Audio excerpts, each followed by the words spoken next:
Good morning, and thanks to everybody for joining us for this very special event. We are here to talk about maternal fetal health in the state of Arkansas. Nationally, 24 women out of 100,000 died during or immediately after childbirth. In the state of Arkansas, that number is almost double.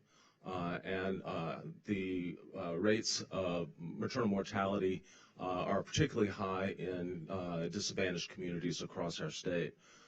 Unfortunately, this is a problem that is getting worse and not better. Over 60% of hospitals in the state of Arkansas no longer provide labor and delivery services, and that means that expectant moms, have to travel for prenatal care and often go without. The good news is that we are committed to making a change, and our panel today is here to help discuss ways in which we can improve maternal fetal outcomes in our state, make moms and babies healthier. I want to thank Senator John Boozman, Representative French Hill, and Governor Sarah Sanders for their commitment to this important issue and for helping us to assemble this roundtable today. We'll be joined by our moderator, Jody Ann Tritt, who's the Executive Vice President of the Arkansas Hospital Association. She will be our moderator, and our panelists include Dr. Nirvana Manning, who is the chair of the Department of Obstetrics and Gynecology here at UAMS, Dr. Lenita White, who is the CEO of the Community Health Centers of Arkansas, Dr. Sharmila Mukherjee, who's the founding dean and CEO of the Alice Walton School of Medicine, Joni Yarnell, who's a certified nurse midwife here at UAMS, and Dr. Sam Greenfield, who's the medical director of family health at the Arkansas Department of Health and professor of OBGYN here at UAMS. Now I would like to turn the microphone over to Jody Ann. Good morning, everybody. It's nice to see you all. I think first things first, we have some pretty important people here who have made this a very important issue. So Governor Sanders, I'd love to turn it over to you for some comments. Sure. I'll be very brief so that we can save the bulk of our time for questions at the end. Very excited to be here and part of this discussion and event. I think that the number of people that we have engaging on this issue shows just how important it is that we address it from a comprehensive approach, and making sure that we have stakeholders from the medical community, state and federal government, I think can make a real difference in our path moving forward. I come to this from a unique perspective as the first mom to ever serve as governor of the state of Arkansas. This isn't just something that is a policy proposal, but it's very personal. I have 3 kids.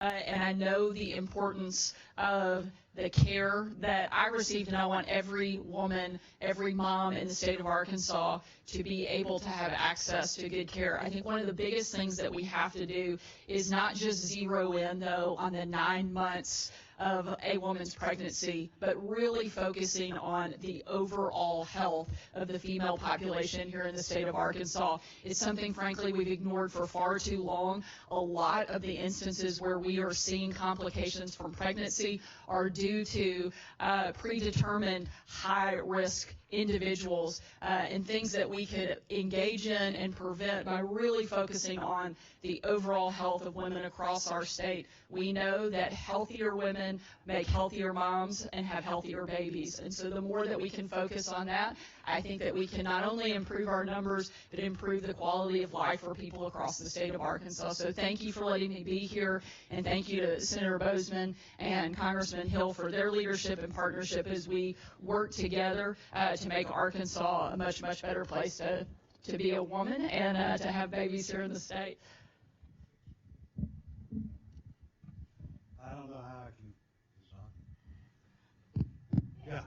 I don't know how I can top that. I agree with everything the governor just said, and we certainly appreciate her leadership in this area and so many other areas. And then also being with French and the great job that he's doing in the House, and me representing the Senate. We've got lots of problems. We could talk about Ukraine. We could talk about Israel. We could talk about the Far East with China and this and that. We could talk about our domestic problems. But today it's all about women and children. And in Arkansas, we have a problem that is very solvable. is something that, again, coming together today, I think we can really make some real inroads. When I was in the last Congress, we were able to pass a bill, the Women's Empowerment Bill. And it's really a simple thing. It just said when you're looking at foreign aid, make sure that women and children are taken care of. Because all of the studies say when women do well, communities do well, countries do well. And so, as the governor just said, this is so very important. This is a part of that. But there's so many other parts that we need to work on in the future. I want a special thanks to Secretary Mallory at the Department of Health for the great job that she does, Secretary Putman at Arkansas Department of Human Services, and members of the Arkansas Maternal Mortality Review Committee for the great work that they're doing. So thank you all for being here. And then thank you so much. I look around. This truly is the who's who of Arkansas healthcare. I know how hard you work. I visited with almost all of you at some time, and you're not a bashful bunch. That's a good thing. But I know how hard you work. I know you're under-resourced, and you just do a great job, and we want to do all that we can to make sure that we're supporting you in any way we can. So thank you. Be with everybody this morning. I want to thank UAMS for hosting. It's always great to be back in the Stevens building, and Dr. Patterson, thank you for your staff and leadership to bring us all together. And John Boozman, thanks for stepping up to lead on such an important issue, and Governor Sanders the same. When you think about it, it's a foundational issue. We have a lot of health concerns in the state of Arkansas, a lot of public health concerns. When you think about pre-pandemic, we were in meetings in the public health department thinking about how to tackle, with help from the federal government, HIV/AIDS in this state. We've always been concerned about obesity, opioid abuse, smoking. And yet, foundationally, our moms and their babies are at the root of all that. Because if we do an outstanding job in maternal health and in early childhood health, then a lot of these other challenges that we have are really ameliorated. So I think this is such an important issue. All I know about maternal health are the examples in my own life. Born on my mother's birthday, she was an outstanding mom. Watching Martha Hill be an outstanding mom has been an inspiration. And then in my professional life and being a dad, it's been terrific to have been a board member at Arkansas Children's Hospital for 15 years. And I know Marcy Darter is here. And the pediatric work, the care of training of our physicians, and the integration of maternal health and pediatrics is so important. So Marcy, thanks for all that ACH does. And then last but not least, I'm now an expert in this because my daughter has graduated from UAS. She's an OBGYN resident at the University of Alabama at Birmingham. So yes, I was studying for all her horrible vocabulary exams. I learned more about words I've never heard of in my life than in her 4 years of outstanding education here at UAMS. So it's great to be with everybody and look forward to the discussion. Now we'll move on to our panelists. Dr. Manning?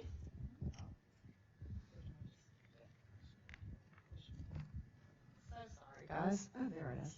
Well, hello there, and I reiterate the thanks. I appreciate Senator Boozman and all of you guys for coming. Obviously, this is very near and dear to my heart. Here at UAMS, I am the chairman of the Department of Obstetrics and Gynecology, and I also serve as the service line director for Women's Health. Both of those positions have given me an opportunity to advocate for women that I feel like I've been privileged to have. And so being asked to the table with some of these really important issues and helping to develop what that next stage of our trajectory in Arkansas will be, I greatly appreciate.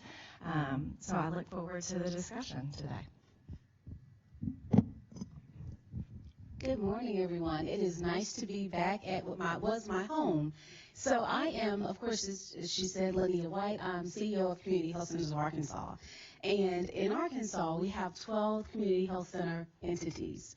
We account for over 200 clinics in the state. And so it's a huge footprint. And what I found from listening to the discussions of our health centers is we had an issue in maternal health. It was not on my radar. when I first came there 2 years ago, but it's very much on my radar now, as you stated very clearly.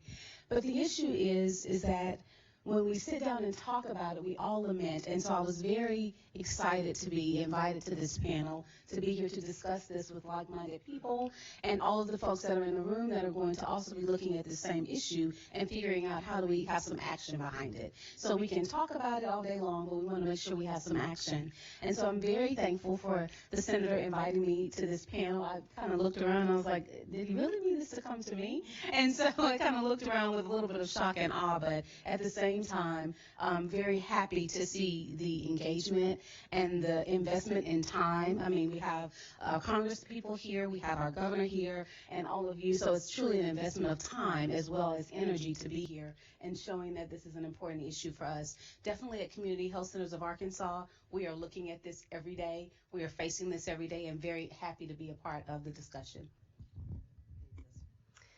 That was wonderful. Good morning. My name is Sharmella Makija. I'm currently the Dean and CEO of Alice Walton School of Medicine. And again, I'd like to echo my sincere thanks to Senator Boozman, Governor Sanders, Congressman Hill for convening this important meeting to discuss this topic. In my former life, I was the chair of OBGYN and Women's Health at Montefiore Health System, Einstein College of Medicine in New York. And previous to that, I was the chair at University of Louisville. I am born and raised in Montgomery, Alabama, so I've lived all across the country and seen this is an issue that affects nationally. It's not just in Arkansas, it is nationally. But this is our home, and I consider this to be my home, and this is where we really have to focus and see how do we work together to solve this problem. And it's complicated. It's not an easy fix. And as Governor Sanders said, this is not just about that moment in time of 9 months. This is how we approached it in New York.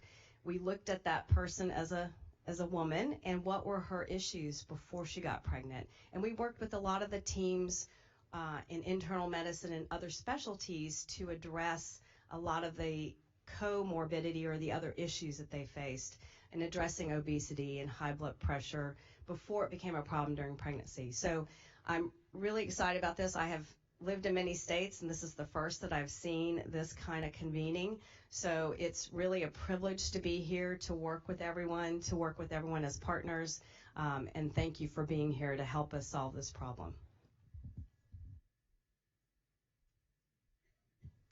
192%.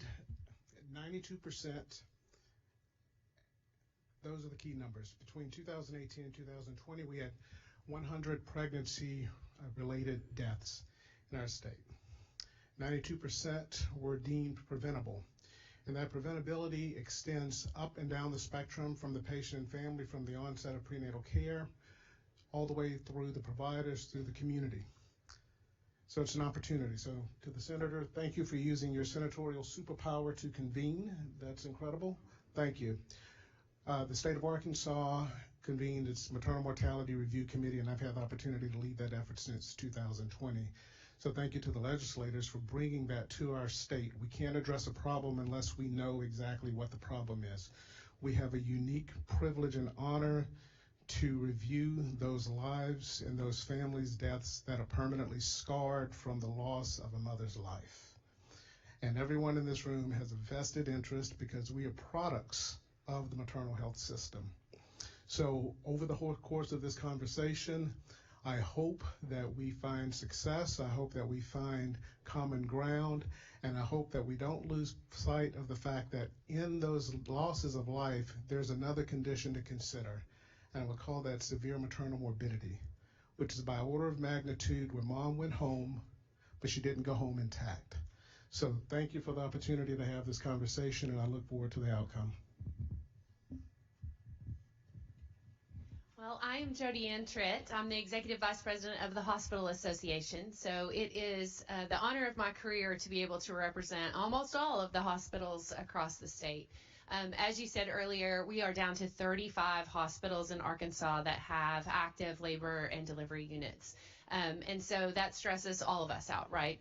And like Governor Sanders, I'm a mom, and I want my kids to come back here and enjoy everything that Arkansas has. So I'm looking forward to moderating the panel, and I can't wait to jump right in. So I think the first question, and then you all jump in anytime you want to add extra things, questions, however you want to do it. But I think the first question, and I'm going to give it to you, Dr. Greenfield, because when we were in the green room, unfortunately, he had this great thing that he said, which is, you know, we really have to define what prenatal care is before we can talk about delivery and postpartum care. And I loved how you said that. So putting you on the spot straight away. So when we talk about prenatal care, we know that one of the most important things that a mom can have to have a healthy outcome is healthy prenatal care. So what is prenatal care? Prenatal care is not just going to the doctor or going to your health care provider to listen to the heartbeat, to leave a sample, to have a blood pressure check. Prenatal care, effective prenatal care, is respectful care. It's a process of risk assessment to see where the patient falls on the spectrum in terms of what the risks are for the pregnancy. It is therapy and intervention, but not to be lost on that, it's education. It's an opportunity to educate of what to expect and what to look for and how to advocate for yourself throughout the course of it. So effective prenatal care, ideally we'd like someone to enter at about 10 weeks. Effective prenatal care would be respectful care with good quality. Ideally, somewhere between 10 to 12 visits, and if there are more that are needed, that's the start. And then as we have, unlike other specialties, we have the unique opportunity to have a product at the end that can actually measure our success. I think that's right. And Dr. White, I'll put you on the spot too to talk a lot about what community health centers do in the prenatal care space. Thank you. I love being put on the spot. That's the highlight of my day. And so, great question. So community health centers, as I shared with you all, we are across the state. And our community health centers often get people, when they walk into the community health center, we really get one chance to keep them, right? And so when they walk into the state, we're providing prenatal care, we're providing education, we're also providing wraparound services, including things like behavioral health, making sure that the mom is totally healthy before she has that delivery. The other thing that we do is once moms have delivered, we don't stop and only concentrate on baby care. Because if you think about it, in the U.S., we really do prenatal care, and then we do after delivery baby care. And one of the things that the governor mentioned is we have to make sure we continue to take care of those moms. And so we do that in community health centers with wraparound services to make sure they're getting their mental health needs met if they're their parent and there, or we found them. But then we also do other things like education, making sure they know how to take care of the baby themselves, how to identify if there's postpartum depression, how to identify if there are gaps in their health care, how to identify if there are other issues that existed before the pregnancy or issues that were caused by the pregnancy, and we continue to treat them. And so that's one of the most important things that happens in community health centers is because we really do have a team approach. We can wrap that team around not only the mother but the baby, but most importantly, making sure we have healthy mothers that go home and keep families whole and keep families healthy. I know we have a lot of substance abuse issues. So I'll ask you, Dr. Manning, when a mom comes to you or a pregnant lady comes to you and she's got a substance use issue, how do you address that, and how do you connect her to the right community resources if she doesn't live here in Central Arkansas? How do we work as a network? So that's a great question and really hard to tackle. We are so fortunate here in Central Arkansas that we do have great resources readily available. But it was just last Friday that I was having lunch with someone that graduated residency with me that works in rural Arkansas, and her and I were just trying to go through some of the things that she tackles every day, and substance abuse, mental health issues are a huge one for them. Now, with the aid of Representative Pilkington, we can assess postpartum depression, and we can assess it in a different way, but having the resources with which to refer them to is still a gap in our care. And so as obstetricians, I mean, we can certainly start, or as primary care. As any of these providers, we can start that care, but being able to pass that baton to a specialist that really can tackle those concerns, and especially in the long term, well after that pregnancy, well after that initial postpartum visit that they have with us, is this still a huge gap in the care we have. Dr. Makisha, I know we've talked a lot offline about workforce, and so what types of healthcare providers do we have other than OB-GYNs in our communities that can help with these wraparound services with prenatal care? How can we better build on the care that we are giving to these moms throughout our communities if OB-GYNs are not as readily available all over our state? Right. Yes, that seems to be the theme of problems throughout healthcare, right? The workforce, access to workforce, the decline of people being actively practicing in the communities, especially in rural communities, is an issue. We see it magnified with maternal health care, especially because of malpractice rates for OBGYNs. If they're working in single practices, it's just not feasible anymore. And especially working out in a rural community where you don't have backup sometimes for some of the specialists that you need for a high-risk pregnancy. So a lot of work that I think is important to do, and I will own this part as a physician. It's sometimes hard to convince physicians to not be in charge of all of the aspects of care for a mom. And, even running a department in New York, I had to speak a lot to my specialists about looking at how we work at top of license. So what we're really good at, we do. And why not look at this care for a woman for the whole spectrum of her needs? And so not everybody needs a high-risk doctor to take care of her. Utilizing our midwives, who are wonderful at doing this work for low-risk pregnancies, and we are their backups if they need. Utilizing doulas, and that has become a big topic.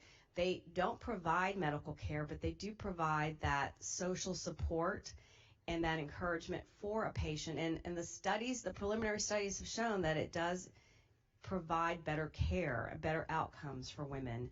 And it's, we have to work on our side of not being so defensive about utilizing all aspects of the workforce. And I think that's going to be a big plus for us to maybe lead that effort, because people are a little worried about that, physicians in particular, and just promoting that and showing how that works. I'll give you a little anecdote. When I was chair at Louisville, I saw a lot of patients go what we would say across the river to Indiana to get midwifery care. And I thought it was terrible that they had to drive so far away, and clearly there was a need. So we created a midwifery program. My residents and doctors didn't particularly like it at first. And then, I ended up leaving after about a year to go to Montefiore, and then I got word that they were calling me saying, they're trying to get rid of the midwives. Can you please make them stop, because we love them? And it has grown, right? So it's part of it is you don't know what you don't know, and you just always get scared of change. So I do think there are ways to really promote that, to work with our communities of midwives, doulas, and look at how do we provide better access in general for patients. And then those that need the specialty care can then come to the physicians if they need that.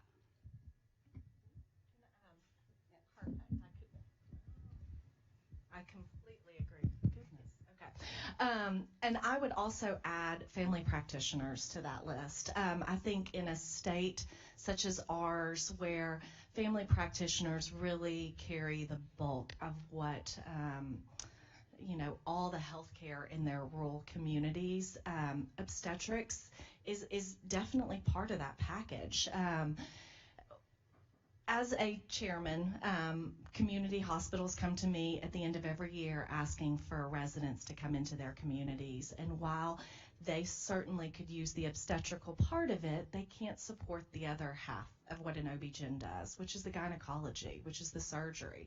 They need the obstetrics, but they can't support that. And so when we think about safe obstetrics within bumpers, with areas with which they can kind of elevate that care, our certified nurse midwives and our family practitioners can serve those roles in really great ways. So I just wanted to add.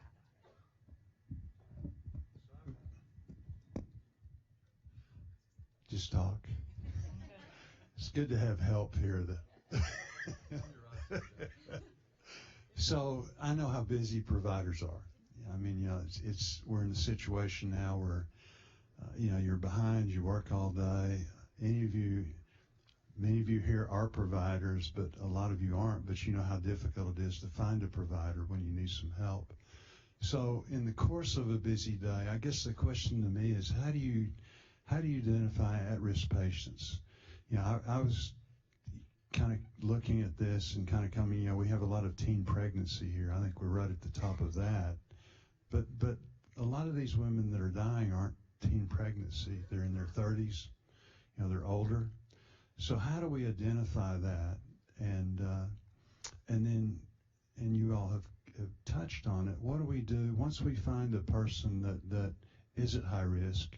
And you've got that deep down feeling, this is a person that's can, potentially get themselves in trouble. What do we do with them? How do we follow up? I mean, what can be the mechanism to make sure that a low income person or a high income, and you're maybe in a little bit of stage of denial, and things that that you shouldn't have problems. What do we do? I think that's a great question. I think we start with the fact that 30% of all complications are unexpected. So someone that we never even expected to have one of these never events, whether that be postpartum hemorrhage or eclamptic seizure or sepsis, we do not know that with them coming into it. I think the second is using some of our technology to our benefit. There are tools, and we all have some iteration of an EMR now. At least most places do, that really do stratify risk profile. And I think creating a network within our delivering hospitals of talking with those and seeing, we know that there are certain risk factors that definitely put people at higher risk than others. Chronic hypertension, diabetes, obesity, just to name a few. And so those should be placed in a different category. American College of Obstetrics and Gynecology, kind of our governing body, really delineates that pretty well and has given us some bumpers on guidelines. These patients should be seen at this frequency. These patients should get this additional kind of testing. And if anything kind of falls awry, this is what you do. The problem is making sure that all of our delivering hospitals have access to those interventions that they need, and that they can get that patient once they recognize that it's outside of the realm of that community to take care of, to be able to get them to the next best place in an efficient, effective way. I think that's another key part of this discussion. I'm sorry, did you want to? Oh, go ahead. It's fine. If I can add to complement to that, Nirvana, is that, during the pandemic, we saw the use of virtual care really help provide better access for our patients. We had, we were in the Bronx. We had very difficult times getting patients in because it's according to our schedule, not necessarily their schedules, right? And so we were able to send out, even though insurance didn't cover it, we sent out blood pressure cuffs, and we would be on the screen with them taking their blood pressure, and we saw better access. So I do think virtual care, looking at different ways of access. So in-office virtual care is going to be very important to consider. I know there's always issues with reimbursements, but that's something that we should be able to address with the data we're seeing with improved access. And I think to expand a little bit more on what you said, we have standards. What surprises me is that most delivering hospitals, or I can't say most, all, are not required to document and assess and have certain rules that they have to follow if you're going to be a maternal hospital. I think they should, just as a trauma center has to be designated as a level 1, there are certain requirements. I think we should approach it that way of, you know, we're guiding you to show you what we're using at good hospitals. Just making that a standard requirement will probably up that level of understanding of how do you assess high-risk patients. And then the third thing is, you know, I've worked on the side of not being a level 4 regional perinatal center and then being a regional 4 perinatal center where you do receive those patients that are sicker and high risk. And, you know, we even changed the way we did it in New York because I was accepting of anywhere a patient needed to come to us.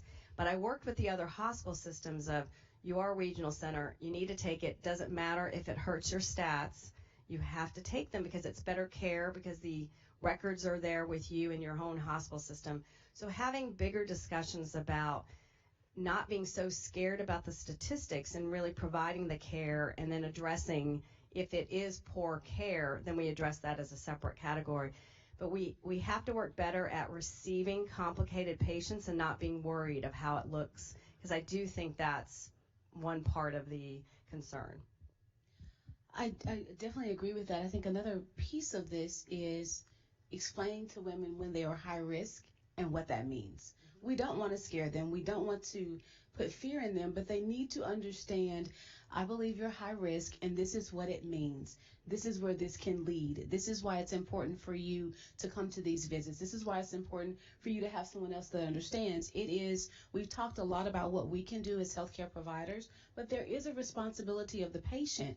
But their responsibility begins where we make them understand why it's important and what they need to do. And so we sometimes as healthcare providers skirt around saying patients have responsibility, but they 100% do. But we have to ensure that they understand what that responsibility is, and we help them to get there and move through that effectively. Sorry, kind of going back to a point that Dr. Greenfield made earlier about prenatal care and being able to define that. Before you can determine that somebody's high risk, you have to see them. And one of the big problems that we have in the state of Arkansas is that we have a vast number of women who are not seeing a doctor. In fact, 1 in 35 women in the state of Arkansas are not seeing a doctor until they are actually in labor.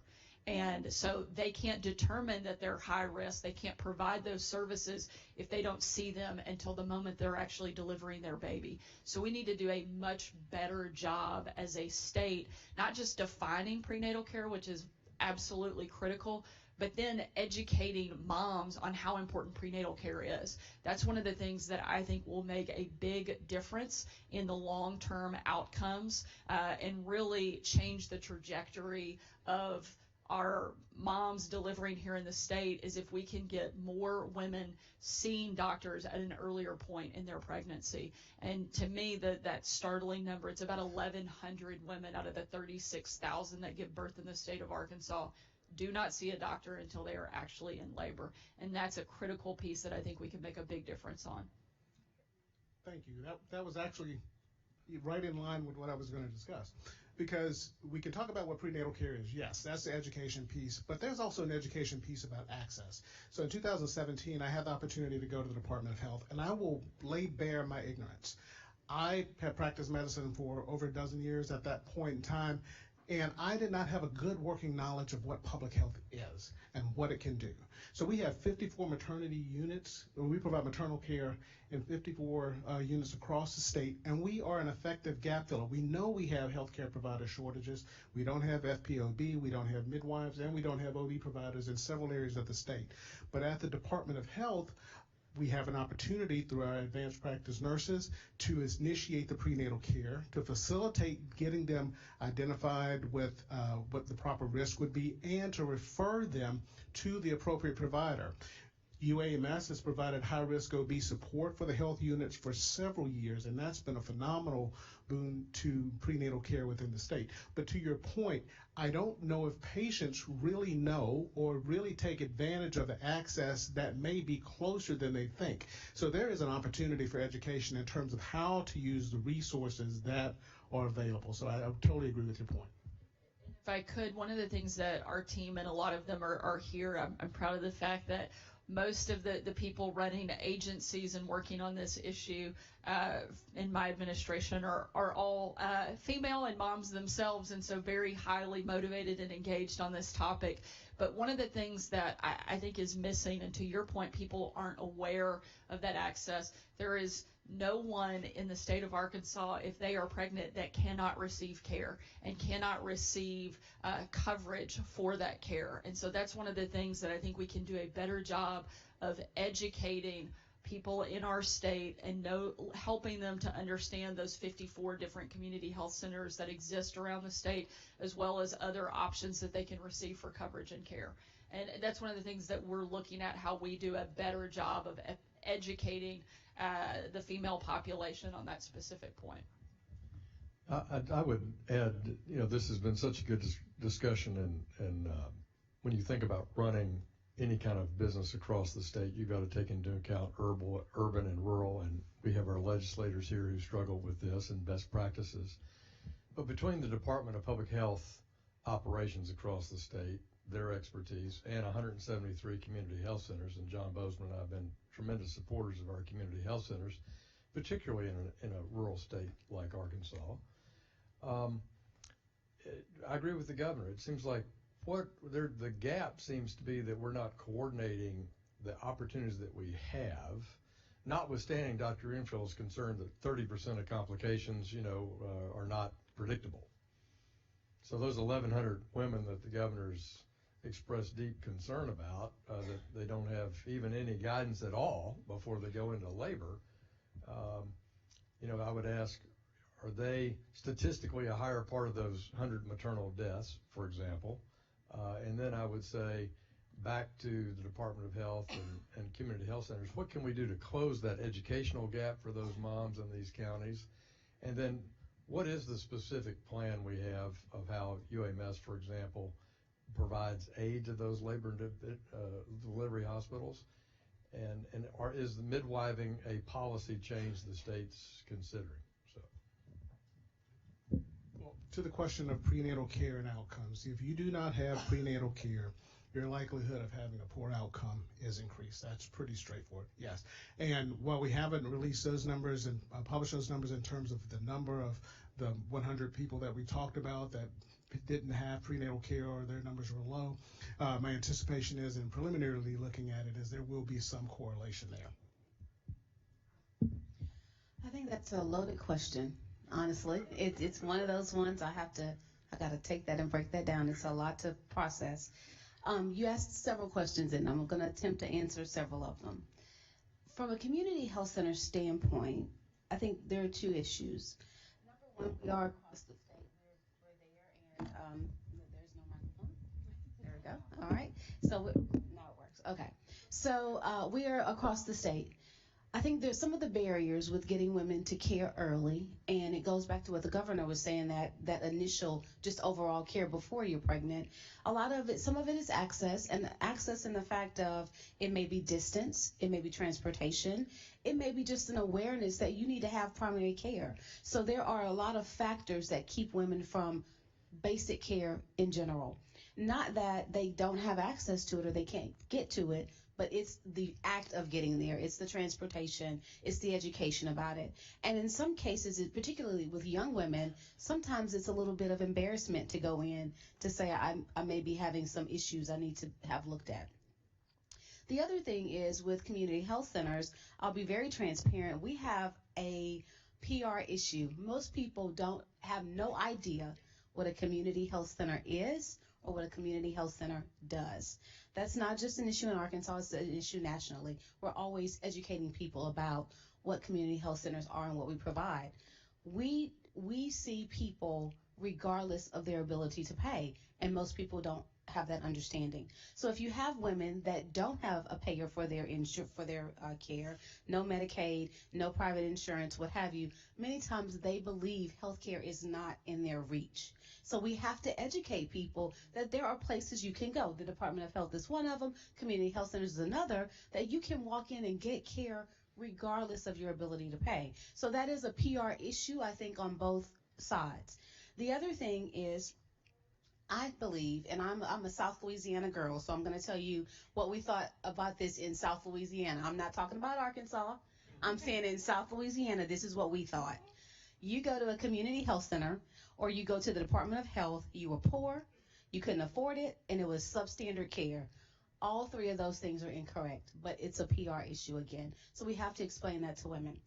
The other thing is, the other question you asked is kind of what are we doing? How do we coordinate and use the resources?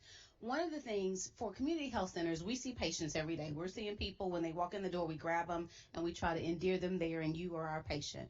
But the other thing we do is partnership. And so we just received a very large grant with, actually I think Dr. Pearl McElfish is here somewhere, but looking at how we address maternal issues in pregnancy, how we address excessive gestational weight gain to avoid some of those morbidity issues that we have after pregnancy. So we partner a lot with others, the Department of Health, with UAMS, with other hospitals. We have community health centers that are taking on the OB component of those hospitals to help them ease that burden. And so one of the things that we do a lot is partnership. I think the other issue with that, and this conversation is so important, is because we're all doing similar things, but we're not all talking about it and we're not sharing with each other. In a state that has scarce resources, we know resources are finite, and it's small and it's rural, we have to work through how we get those partnerships aligned, and we're doing a lot of the same thing and supporting each other where we're great at, right? So if an entity is great at, you have a high-risk patient and you need surgery, then we can kick them to that patient. They should come back to that primary care to be seen after that. And so there's a lot of things that we're doing, but coordination is one of the issues. Could I add something? I agree with all of that. Just to add, when we look at solutions, sometimes it's helpful to look at other problems or other aspects of healthcare. And so as an oncologist, I worked at UAB, a practicing G1 oncologist. We saw a similar issue with seeing patients at a later stage of cervical cancer or breast cancer. And so we had great resources, could not get patients to understand they needed to get screening, pap smears, mammograms. So we, with our cancer center director, formulated a community health worker option. And I think that's something similar, what we're looking at even at the school and with our Whole Health Institute, is bridging the gap. I always believe you have to bridge that gap. There's a disconnect of a lack of understanding or knowledge or being scared. If you go and you get a diagnosis, what do you do now? And so what we found with that model is that in their own community, there were women in the churches that would go with the patient to get their screening, and they were there when they got the results, and if it was something that they needed more work, they went with them to those visits, and we saw an uptick in adherence and coming in and getting follow-up and seeing patients at an earlier stage of cancer where we know that they're going to live longer with that. So I think there's some aspect of that modeling that I know people are working on here as well, but I think that's a very powerful way of helping bridge that gap so that they're not as worried or nervous about coming and getting something done. And what does that mean? Getting bad news. People don't want to get the bad news, but if you have somebody with you, it makes a difference. And just to kind of add just a little bit to that, and I know it feels like we're kind of jumping around, a couple other things, and you had asked, what are we doing? At the beginning of the pandemic, we had 39 delivering hospitals. Shortly after, it came to 37, and now we're at 35. It is hard to keep these hospitals sovereign. So some of the things that we are doing is taking prenatal care into these communities with mobile units. We have a grant that we're working on right now, and how can we take healthcare where they are? Kind of bridging that communication between them and such that when they do have a delivering situation, they know more easily where they need to go to. It's in the pilot stages. We'll see how that goes. I think there are good points and bad points to that. Another part of the question that you had asked was the midwives, and I hate that Joni Arnell is not here because I think she could speak to that, but I'd be remiss to not say, we have a very robust certified nurse midwife program here. When I was in training, which I will not date myself, but many years ago, we had a program that was not as successful. It was very siloed. They worked very independent. The physicians worked independently, and there was very little communication. Years later, they came back and we work under the same umbrella. There's a lot of collaboration. There's a lot of communication with one another, and there's a level of trust. So while I think certified nurse midwives will be great for our state, I think we have to invest that time to create those collaborations and that trust. I'll add too, Dr. White, you in particular talked about fear, right? And you have a PR problem with certain things. How can we address, let's say there is a pregnant woman who has regular medications and now they're pregnant, and what do, right? Much less a pregnant woman who maybe has a substance abuse problem and isn't talking about it. How do we address that issue across the state to sort of get rid of that fear so that new moms especially who do have problems know that the healthcare providers are there to take care of them, not to turn them away or to shun them? That's a great question, and I think if you just start. You just tanked me, Nirvana. Okay, so I'm going to start with my okay. I think that's a great question, and fear and stigma exist. They just do. When it comes to things like substance abuse or even behavioral health, we have to start incorporating those conversations in regular visits. It has to be a normal part of the discussion. In addition to things like sexual health, so that we catch those issues before they happen. And so if we are having conversations with, and in this case, we're talking about women in maternal health, but in patients in general, about substance abuse, about mental health issues, about sexual health, it becomes a normal part of the conversation, just like we talk about everybody's blood pressure, right? You get on the scale, nobody says, oh, you may say, I don't want to get on the scale, but you get on it, right? It's part of the visit. We talk about your blood pressure, it's a part of the visit.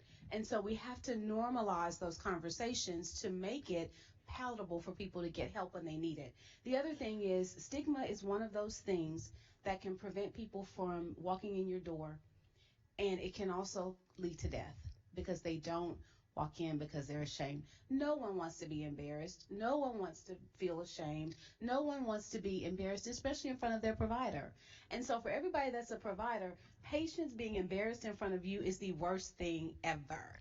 They don't want to be embarrassed. They don't want to look stupid. They don't want to feel stupid, which is why they don't ask us questions where they don't understand, which is why they don't say, I didn't get any of what you said, or I don't know what those words mean. They just, nod their head and say, okay, thank you, fine. And this is why you have the same conversation over and over.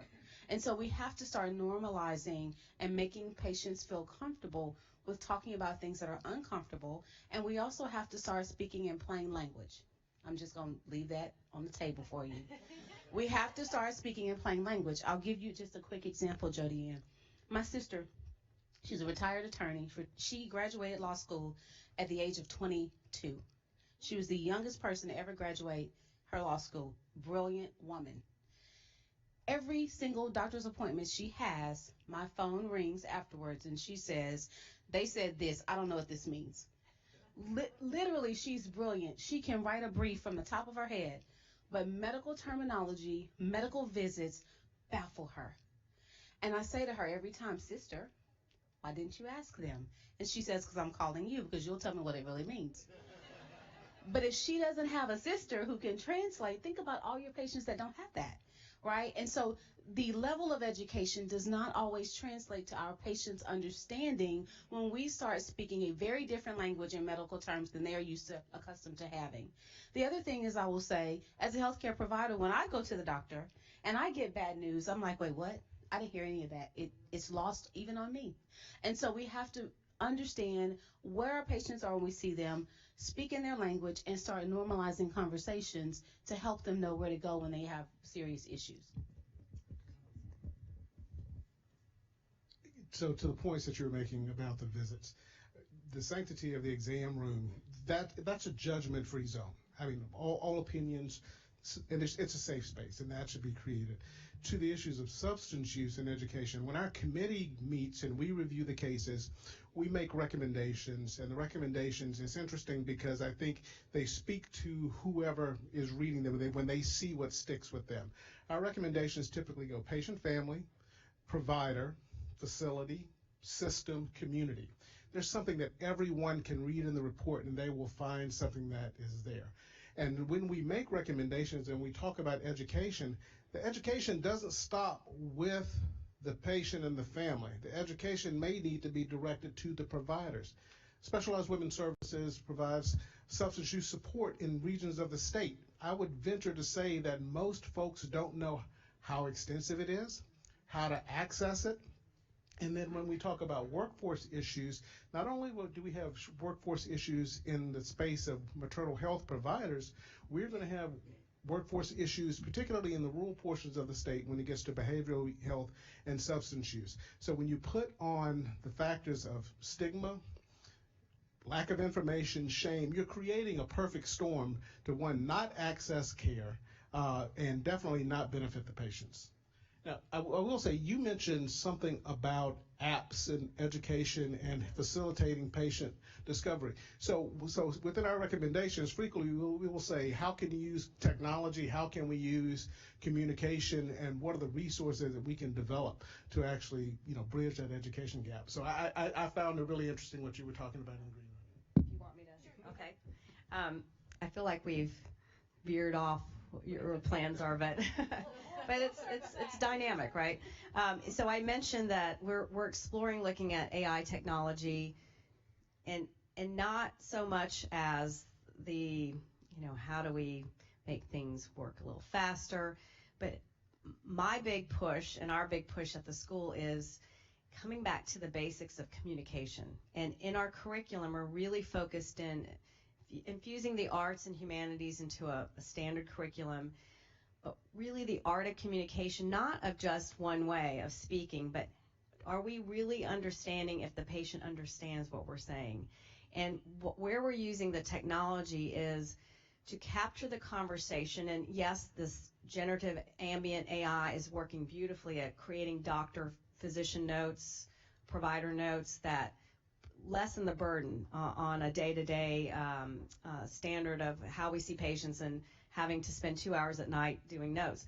But what I find fascinating is using this technology, and we're exploring this and we're testing it out, is the audio recordings that are captured to be able to send to patients so they can take it home and have their families listen to it, and they can listen to it over and over, not feel like having to call the doctor's office. You're not going to get the response back for days.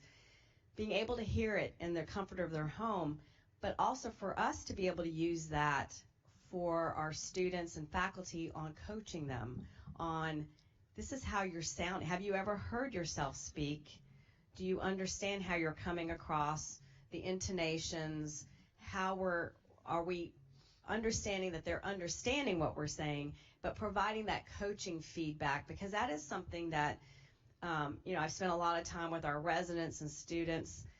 How do you give them feedback? Because unless you're standing outside the door and listening to every conversation, you really can't give real-time feedback. And so we're looking at that, and it doesn't seem sexy or sophisticated, but I think it's very essential, and it's important for us to understand how to communicate better.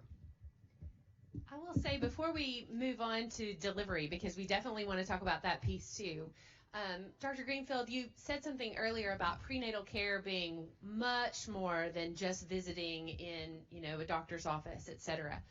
One of the things I know that Senator Boozman champions is nutrition, and I know that our governor has done a ton of work in this space to make sure that folks have access to food. Both of you are absolutely incredible in that space.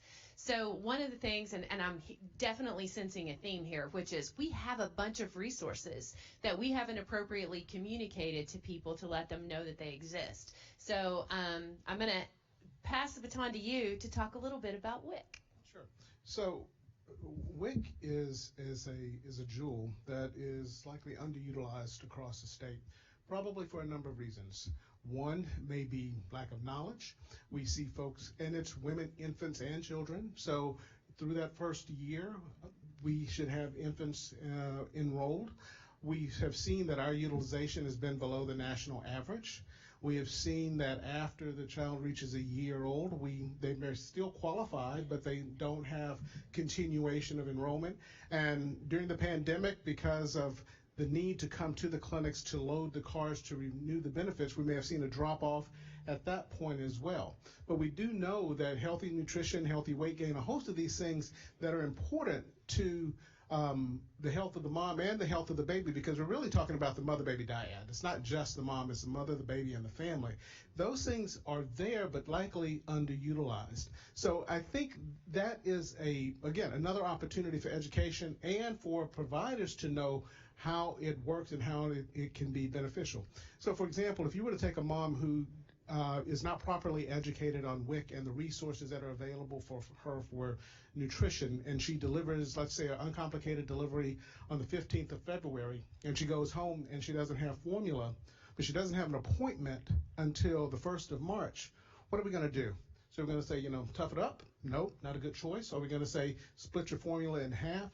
So I think this is a question of how do we increase access and make sure that everyone has access across the state. So WIC is there, it's underutilized. There's an opportunity for education to maximize what it can do, because we do know coming in healthy is one of the most important things to staying healthy in the future.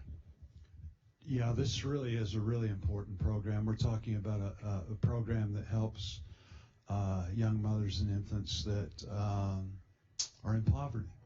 They desperately need the help. I think the national average is about 55%. We're at 35%.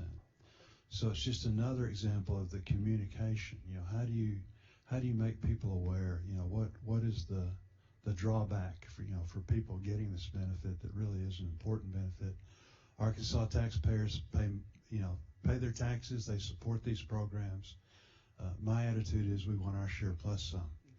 So, we're leaving a lot on the table, and certainly as we talk about the problems of providing nutrition and things, this is something that we can really double down on and do a much better job. I think that's right. And Governor Sanders, I have to give you a big shout out for all you did for the summer feeding programs and those kinds of things, and helping our kids at school who are parts of these families with mamas have access to breakfast and lunch. And I know that Secretary Oliva says a lot, hungry kids can't learn. And so a huge shout out while you're on stage, just to thank you for all of that.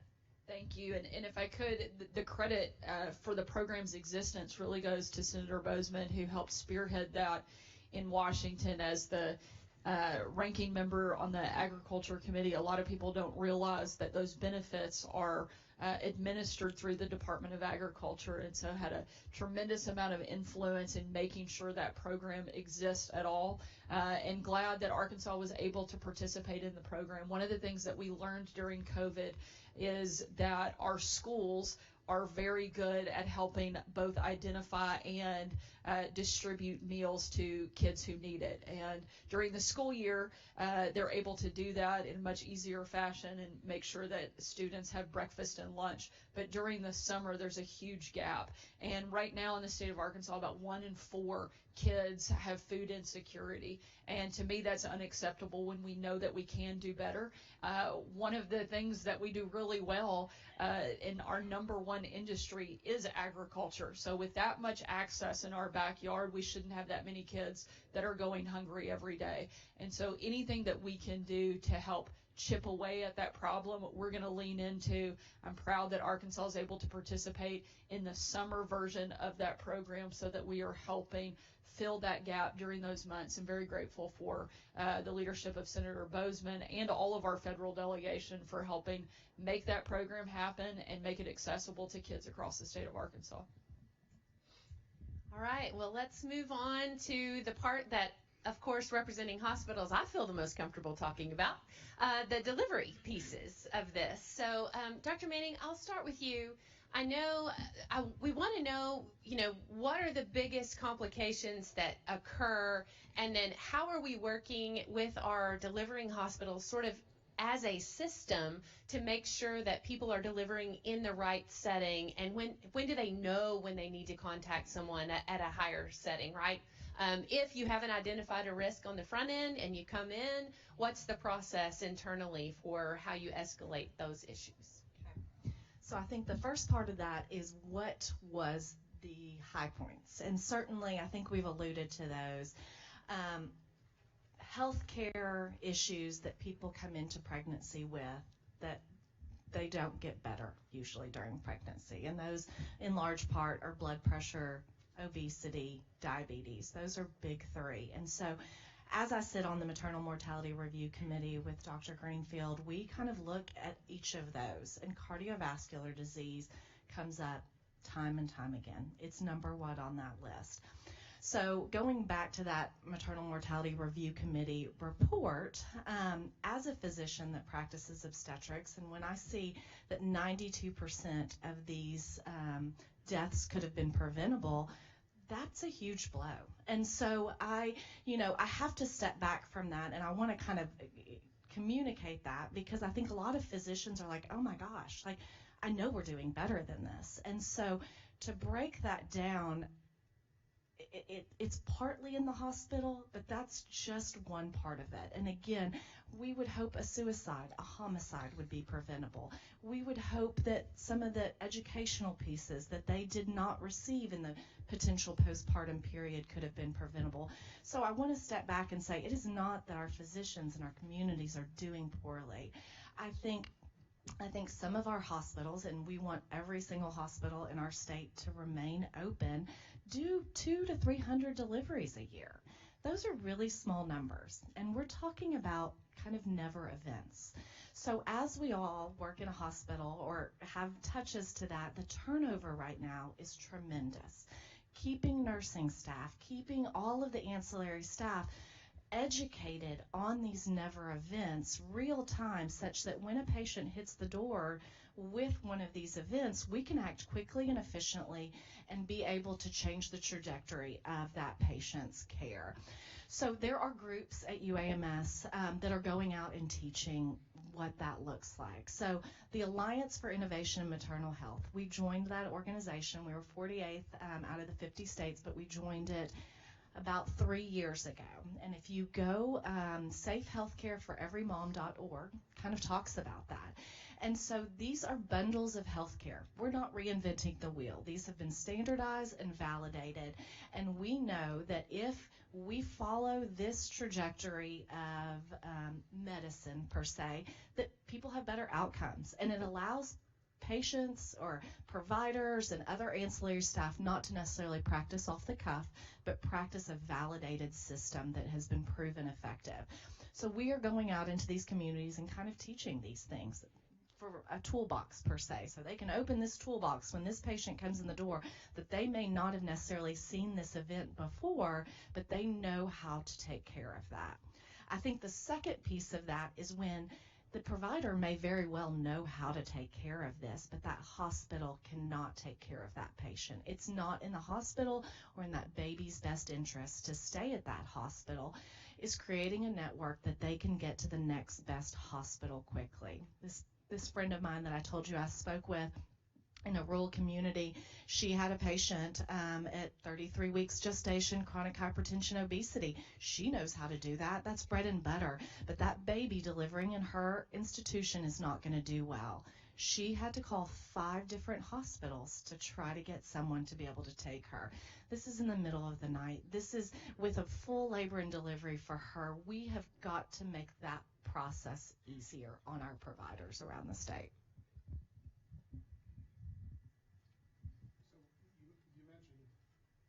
Doesn't work. Oh, there it is. So you mentioned AIM and the bundles, and we now have a perinatal quality collaborative that's promoting standardized care. We've first tackled in efforts to reduce cesarean sections. One thing you didn't mention, but I think could be added to this, is patients in distress in the middle of the night don't look to see if that hospital is the proper maternity unit. They go where they see there's a potential for help. And there's an effort ongoing right now to because I've received consults from a hospital that has no OB providers, and they need help. So there's an opportunity, and there's an active effort to educate and to train those hospitals on those OB emergencies through simulation, so that when they come, they at least will be able to initiate the proper level of care. So there is an ongoing effort right there. Dr. Greenfield, talk a little bit about the cesarean rate versus vaginal deliveries and complications and that kind of thing. So right now, a couple of terms. We'll call it nulliparous, first pregnancy, term, singleton, vertex. That's the number. That's the term. And the idea is that if we can reduce our cesarean section rate on that NTSV, which is about, I think it's about 34%, don't quote me on that exact number, we are above the national average. If we can lower that NTSV rate, we know that we will lower the subsequent cesarean section rate. Vaginal deliveries are going to be just simply typically a better outcome associated with it. And if we have, and we've seen our cesarean section rate being high, a number of hospitals don't offer vaginal delivery after a cesarean section. So we have a gap there. And that's largely related to providers, and it may be very hospital specific. So the Perinatal Quality Collaborative, the bundle is an aim to reduce cesarean section rates by introducing standardized practices. And this is an education process from using the AIM bundles that we discussed. And it will be an adjustment in some ways, probably to hospitals and providers, because we're saying come in line with a standard practice. And if you have been practicing outside of a large group or an organization, it could be an adjustment. But this is a sort of a shift in how we think about medicine. But the evidence is clear that bundles are effective, and this is just one, and there will be more. We've done bundles in the past, but now we're looking to get more quantitative data associated with it. I'll say I hear from my members a lot that they want to keep labor and delivery. One of the hardest things for them is being able to recruit OB-GYNs and other practitioners who can deliver, right?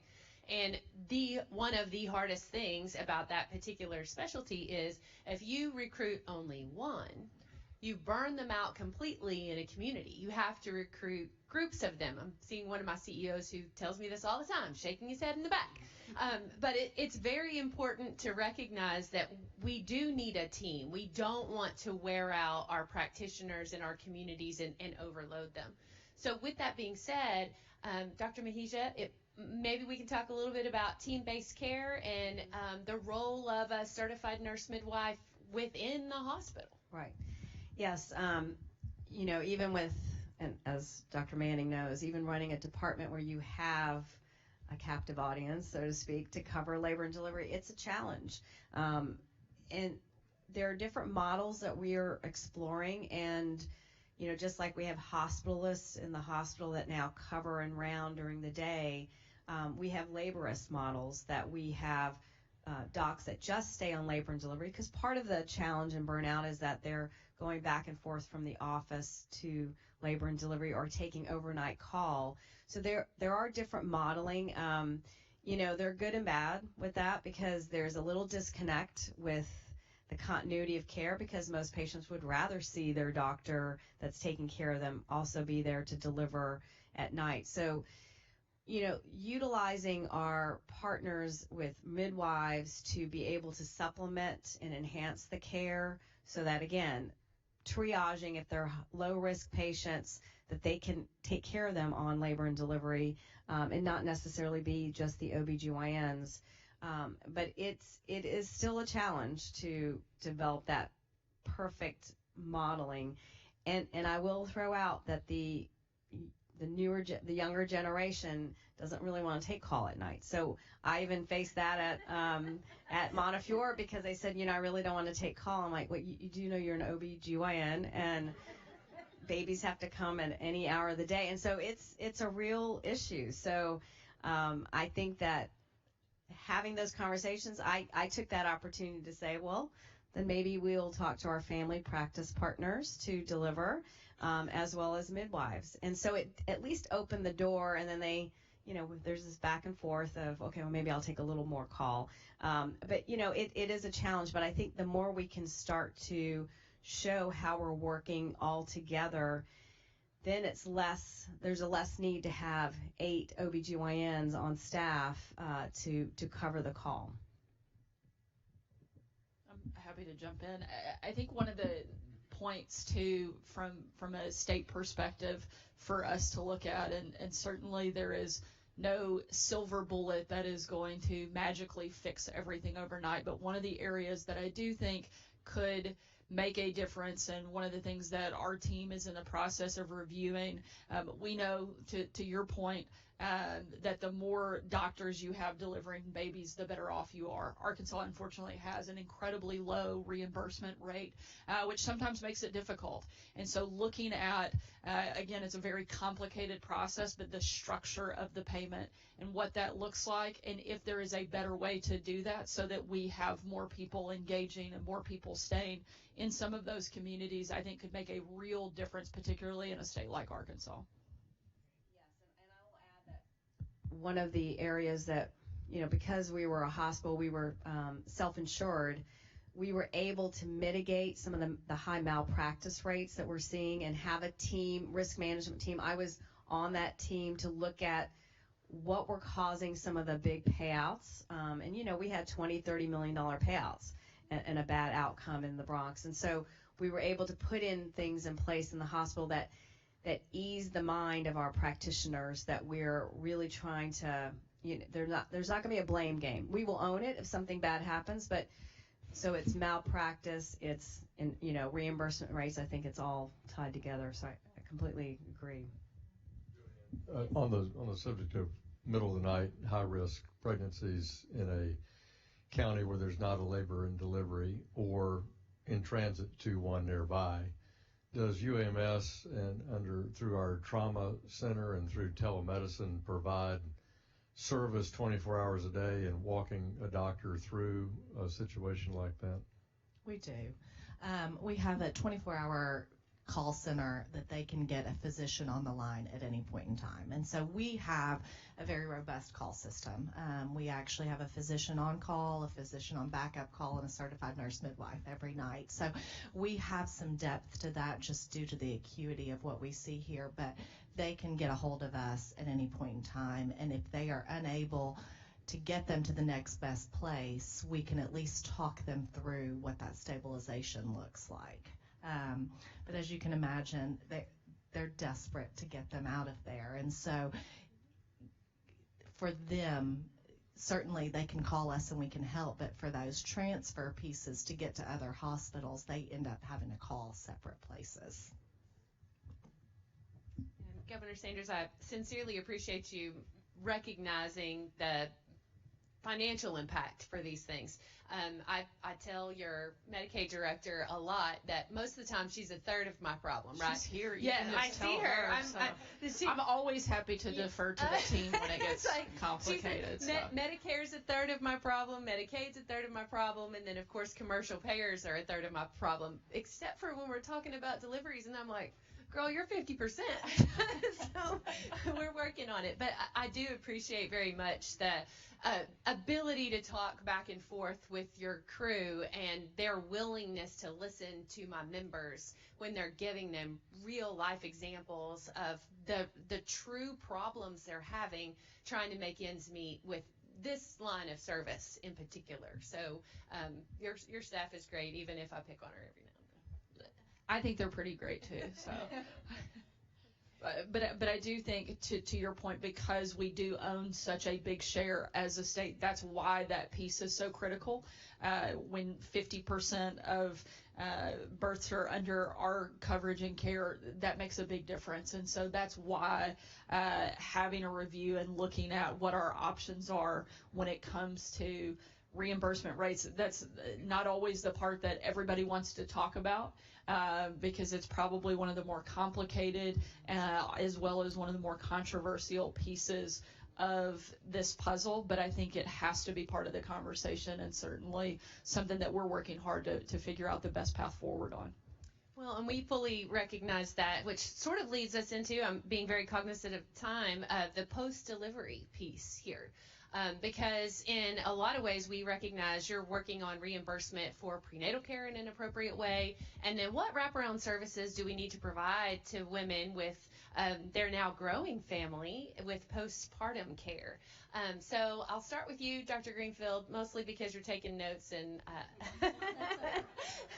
just to say, hey, what kinds of wraparound services do you see working well, and what do you wish we had more of in the state? So I'll start with the ask. More providers, particularly for people who have behavioral health issues, particularly in rural portions of the state. We do routine postpartum depression screening. We do identify it, and we do training and education when patients are discharged from the hospital. But if anybody's been a patient, it's a stack of papers that accompany that, and you're stressed. And so if someone is going home with one baby, or as a conversation that I had yesterday, someone who took 2 34-week babies home, they're tiny, and I know the depression is coming. I know that. And if they are going to a rural portion of the state and they're going to need mental health support, I'm already thinking about who do they have in that portion. So that's one of the things. So recognition of that. Obviously, the ongoing nutrition support is an issue that we're talking about. And then when we talk about, I'm going to bring it back to my maternal mortality perspective, we see about a third of our pregnancy-related deaths can occur in that postpartum period. We'll look at it from days 1 to 4 postpartum up until days 42, and then even out to a year. So for our pregnancy-related deaths, about 31% of those can occur well beyond what is typically the routine prenatal care visits. And so when we look at the symptoms that occur, hypertension, cardiovascular disease, shortness of breath, a host of warning signs that can occur if the patients don't know what to look for, or if the providers that they may show up seeing don't know what to look for, nor what the resources are, there's not only a lost opportunity, there's a real potential to do harm. So it's routine prenatal care, but it's a wraparound in terms of mental health support and other general health support with providers that may not typically be considered routine part of the prenatal care. I will add to that. I like to make things simple. And so when we look at that maternal mortality review committee, and if we were to make a trajectory of the maternal deaths in the state, probably about a third of them happen right there at delivery in that hospital. The other 2/3 are all in the postpartum period. Another third is in that, discharge to 40-something days, and then the next third is in that. And those are very different ways to kind of tackle those things.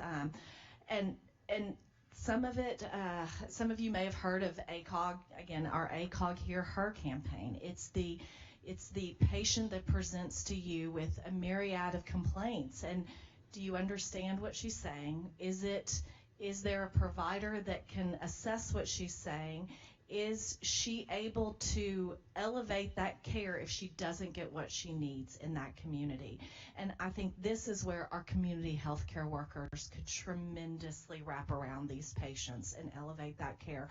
Healthcare is really hard to navigate. I recently had a situation with an older family member, and I know this backwards and forwards. And it was really hard to navigate. So I cannot imagine some of our patients and their health literacy and their ability to access some of these things, navigating this postpartum period on top of having a newborn child that they're taking care of. And I think Governor Sanders said it well. I mean, the mom is the unit of all of that. And when she's falling apart, everything kind of falls apart. So we really need to assess ways that we can wrap around that mom, not only in that immediate postpartum period, 60 days, but along, the long trajectory, and making sure that she is well prepared for the next pregnancy, or potentially how she can prevent that pregnancy if she so desires. If I could jump in just to echo, I completely agree that You're the there's governor. You get to jump in. Oh, I can't.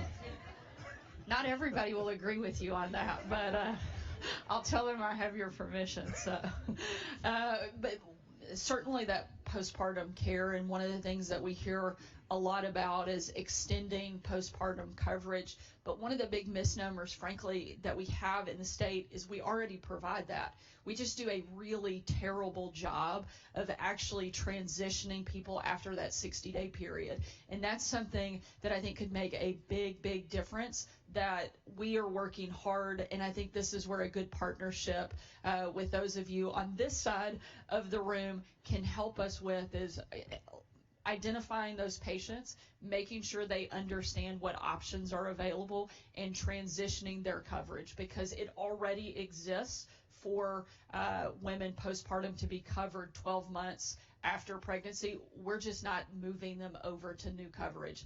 And that's something that I think would make another thing that we can do that would have a big impact across the state, and one of the ways where our partnership could, I think, move the ball significantly. That's a hear moment, right? Dr. Makisha, would you like to add what services do you think we need more of in the communities? Well, first of all, thank you, Governor, because I think that is something that's not understood even nationally, and I learned that after coming here, that you have that. You actually have better coverage, more extensive than just the simple extending postpartum. It's far more comprehensive, and just, again, bridging that gap of making sure they're getting enrolled is important.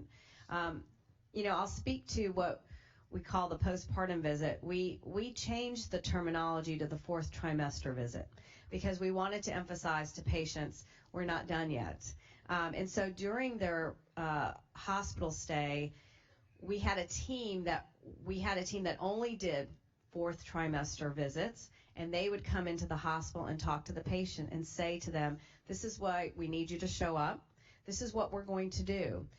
You in particular have high blood pressure. We have to monitor that. We said it out loud as to why they needed to come, and they came. I think part of the problem is we weren't explaining what they need to come, because they'd come and we didn't do anything. We just did a quick check, and we didn't make it specific to them. We saw a big uptake in patients showing up for that.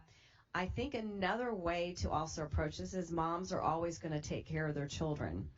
And so teaming up with the pediatrics offices to have a dual visit at the same time, because they're definitely going to show up to make sure their baby has their visit, and making sure we're doing that in tandem. We started to do that in Louisville, and I think that's a really easy way, in a way, to make sure we're coming to them, or at least team up with our pediatricians to have that dual visit. So I think those are areas where we can make sure we're capturing, as Dr. Manning said, because we are seeing the complications happen post-delivery. We always focus on delivery, but it's post-delivery where we see the complications and the morbidity and deaths happening. So that's maybe one aspect. What did the team look like? What did that consist of? What kind of?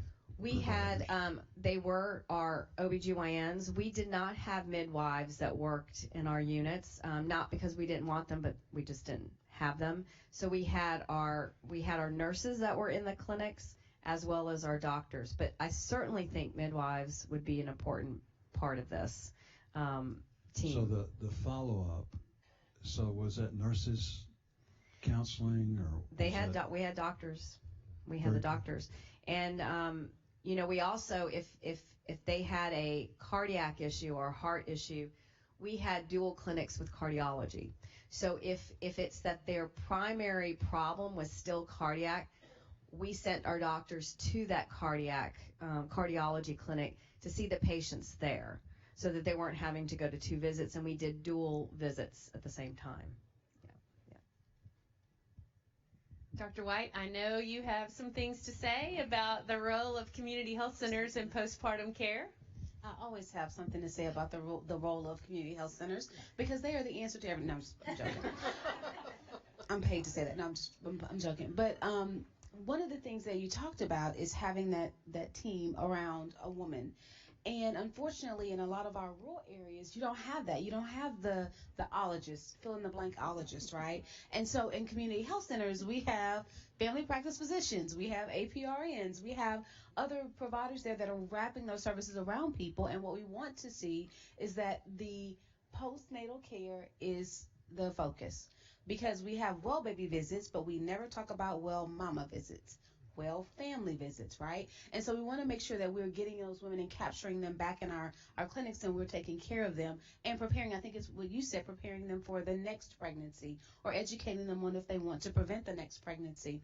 But in rural areas, the issue is most of the time not having all of the specialists that you need, and using the physicians and practitioners that are there fully to help take care of these women. And so that is what we have to do in community health centers, and that's what we're great at.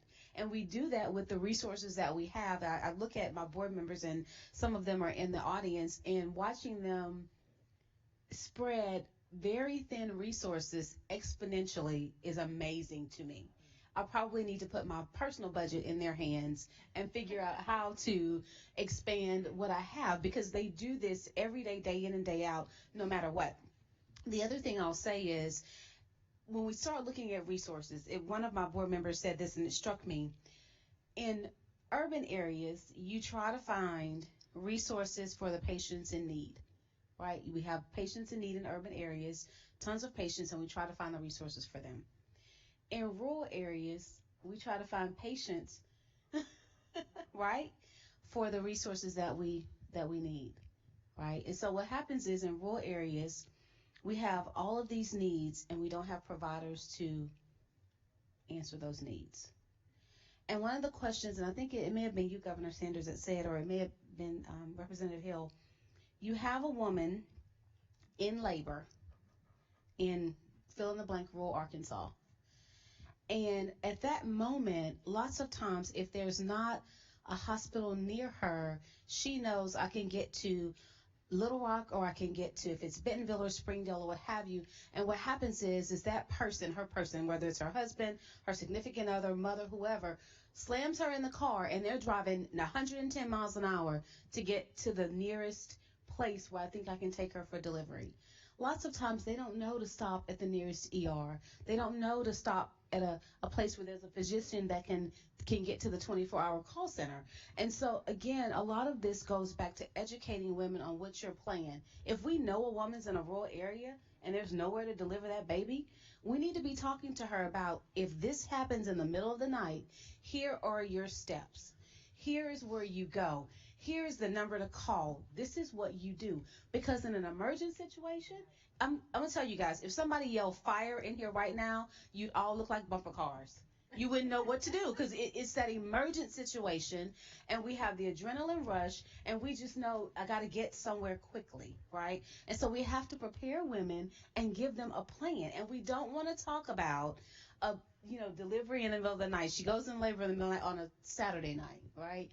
And so we don't want to talk about that, but we have to prepare people and give them the resources that they need to get to all of these things that we have in the state, so that we use it appropriately and that women are taken care of. And most importantly, women are living through the birth, and then after that period of the 80 days. Well, it's exactly 10:30, which means it's Q&A time. So don't be shy. There is a microphone over here and a microphone over there. As Senator Boozman said, you all aren't shy, so I know somebody's dying to get to the microphone. That means the first and hardest question should go to Senator Boozman. So. I will ask a quick question. Thank you all so much for being here. Representative Mary Bentley, covered part of Central Arkansas. So there's one word I've been listening for this whole time, and I haven't heard it spoken one time. And I know we're doing some great things on there, so I'm going to give you guys an opportunity to share what you're doing on that, and that is breastfeeding, because breastfeeding is such low numbers here in Arkansas. We know it will improve the health of the mom and the baby drastically. So what are we doing here in the state to increase the numbers of breastfeeding? What can we do to make it better? That's a great question. We'll start with you, Dr. Greenfield. So that's part of WIC's mission. So when we talk about WIC and we talk about nutrition, and if we were to talk about what's the best nutrition for the newborn, it's going to be breast milk. We have a milk bank that has come online in Central Arkansas as well. So those are two very specific efforts that are ongoing. And of course, this should be part of the education that is incorporated. When we go back, I'm going to go back to the basics, to the prenatal visit. It is risk assessment. It is education, and that education can be incorporated at that point. And this is all an effort to improve those numbers. So those are two very specific efforts. Others may be able to speak to their facilities. I think it's interesting to note we started something called Centering in Pregnancy back in 2018. And what is that? Essentially, it's group prenatal care. It's not an additional class you take. Their prenatal care is actually with a group of very similar gestational age women. Sometimes partners come to those as well. And it's a 2-hour visit, which seems daunting because, 2 hours of your day. But if you really think about a normal medical visit, by the time you go there, you wait for a doctor, the nurse, it ends up taking about an hour and a half. This, they walk right in. It's 2 hours of education. And so over the time, we have seen some really dramatic increases with some of the things that we're talking about here. And breastfeeding, I think, is a huge one of that. And it shows that as you talk about it more, as you educate women, as you show them that it's attainable, more women choose to do that. And we know that there's lactation consultant shortages in areas of our state. We've started some grants at UAMS doing telelactation and seeing how that's going to work. But I think it's the conversation. It's continuing to have that conversation, and I think having that milk bank in our state is going to be huge. Dr. Krause, you might want to introduce yourself also.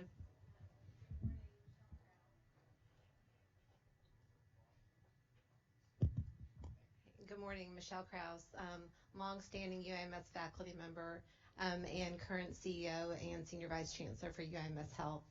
And Nirvana and I have talked about this repeatedly, but I didn't really hear you guys talk about the unique aspects of teenage pregnancy, let alone their first pregnancy, but the statistics for their second or third pregnancy during the teenage years. And so I think the group here might want to hear about that issue for Arkansans. Sure. And I think it's important to note that nationwide teen pregnancy has really improved, which is great. We talk about it more. We're number 2 currently as far as high teen pregnancy rates. Mississippi is the only one that's above us. And there's a myriad of ways that we can discuss this, but I think one of the most profound things that have just recently, so the statistics, we know that approximately 30 to 40% of teens will get pregnant again within 18 months. So that's sobering. And so one of the things that was passed in the last legislative session, which I'm so thankful for all of you guys, is that we now have the ability to place immediate postpartum long-acting reversible contraception for anyone that wants it, regardless of insurance status. So to just back up, long-acting reversible contraception is exactly what it sounds like. They don't have to think about it. User error is much less. And in the immediate postpartum period, we know they're not pregnant. They're highly motivated to not be pregnant. And usually there is a form of anesthesia involved, and so it's much less painful. And so now having the ability for the woman to choose if she wants that as her primary form of contraception until she's ready to make that decision. And as we've talked about, postpartum, as much as we want to emphasize that postpartum visit, over 50% of our patients don't attend that postpartum visit. And so we lose that opportunity to talk about contraception and family planning. And so taking that to an earlier stage and talking about it in the prenatal period and being able to address that in the immediate postpartum period, I think will be huge for our state.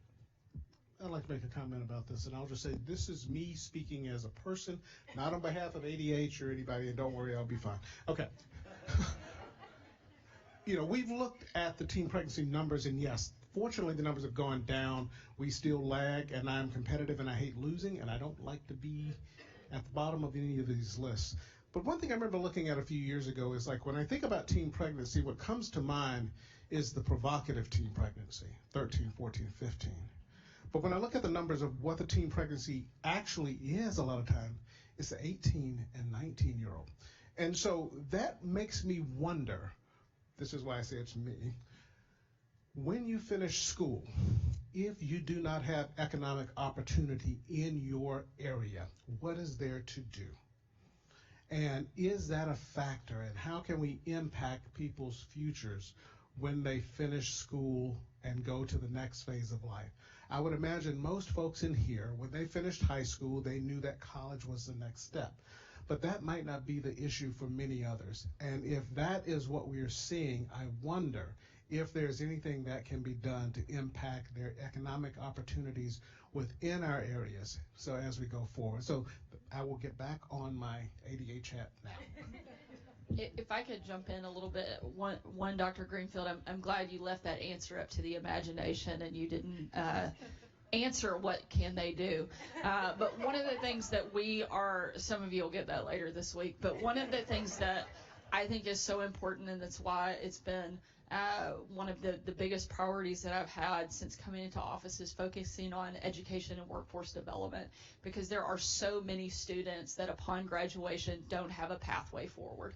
And one of the big pieces of Arkansas Learns was a dual diploma. And so helping students, a lot of kids, a 4-year degree is great, but for many students in Arkansas, that is not the answer. That is not the pathway for them. And so creating a number of opportunities so that everybody has a road forward is incredibly important, and helping educate students on the variety of opportunities. For so long, we told a lie to every person, not just in Arkansas, but in the country, that if you didn't go to a 4-year college, you were somehow less than, when nothing could be further from the truth. We have to make sure that people understand that there are a vast number of career pathways that they can take, whether that is getting certification while they're in high school so that when they graduate they're going immediately into the workforce, whether that's going to a trade or vocational program upon graduation, or that's going to a 4-year college and maybe going on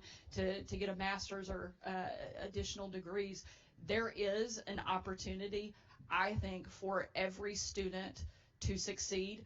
We just need to help put those in front of them. And I think, to your point, those 18 and 19-year-olds, we have dropped the ball, and we have not done a good job of providing and explaining the number of opportunities that exist right here in their backyard.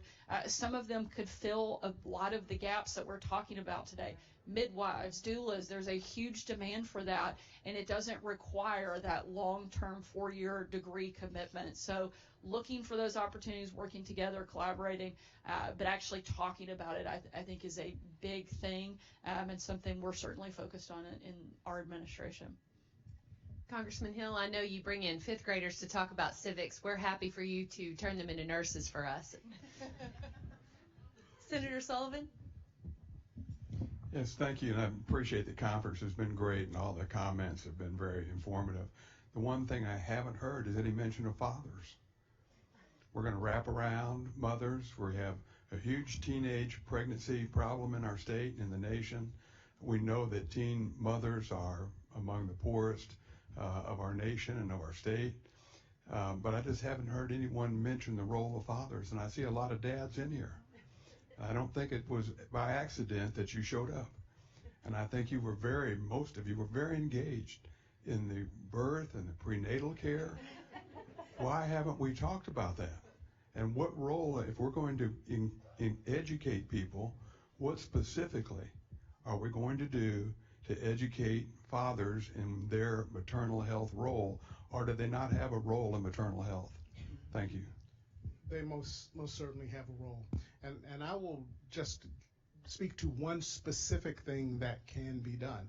And this is actually something that can be done by everyone in here. Dr. Manning mentioned the Hear Her campaign.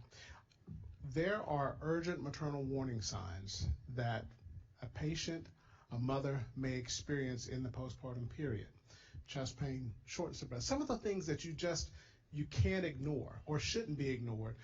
And family members, fathers particularly, can be educated on what those things are to help advocate for that mom when she is in distress.